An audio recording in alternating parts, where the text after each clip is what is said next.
I'm at the Santa Monica Pier at Pacific Park, and I'm here to check out all the fun. And I can't even believe it's a Wednesday. It's really crowded today. As you enter the Santa Monica Pier from Ocean, you'll pass under the iconic neon archway that was unveiled in 1941. The pier gives you a stunning view of Santa Monica Beach.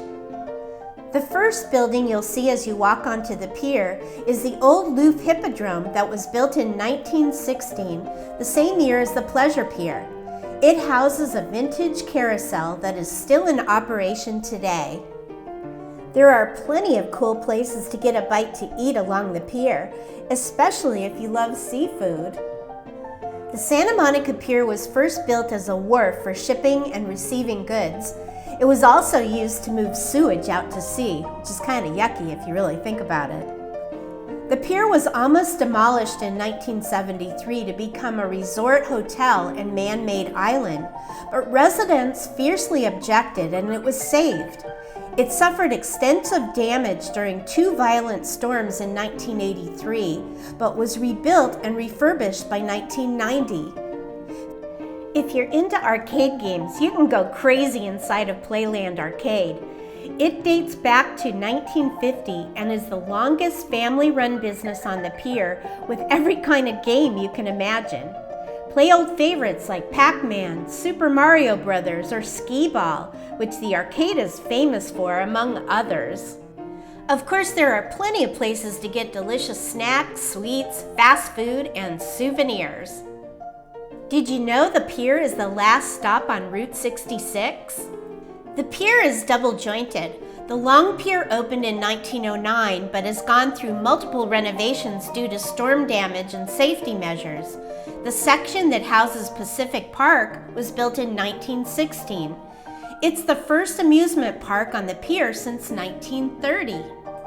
Don't confuse Pacific Park with Pacific Ocean Park, which we all knew as POP. It was located at Pier Avenue and Ocean, but it was demolished in the winter of 1975. Pacific Ocean Park was supposed to compete with Disneyland with all sorts of Disney-type attractions. Pacific Park on the Santa Monica Pier opened in 1996 with a total of 13 rides. You'll also find classic midway games, souvenir shops, treats, and fast food, giving it a carny-like atmosphere. But it's fun for the entire family. The West Coaster is Pacific Park's steel roller coaster. It sends riders 55 feet up, but gives them incredible views of the Santa Monica Bay and Pacific Ocean. It also debuted in 1996 and is one of the park's most popular rides. It has a double helix track and has been featured in many films and television shows. It starts with a 50-foot climb, which will give your stomach butterflies. Little kids can also have fun at Pacific Park. They can ride the Pacific Swing, Seaplane, or Inky's Airlift. I think I'll stick to those rides instead. Pacific Park is also home to the world's first solar-powered Ferris wheel, which debuted in 2008. It stands 130 feet tall and has 174,000 LED lights that glow when it's dark. Fishermen have been fishing off the pier since 1930.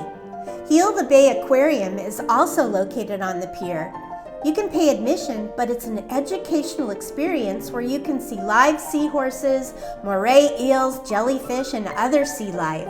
There are always street performers on the pier who earn their livings displaying their talents. The pier also hosts occasional concerts and outdoor film screenings. You've probably seen the Santa Monica Pier featured in numerous films and television shows, such as Forrest Gump, They Shoot Horses, Don't They?, and Baywatch, just to name a few. So whether you want to enjoy some fine dining or indulgent snacks, ride rides, or just enjoy the view, the Santa Monica Pier is the place to be.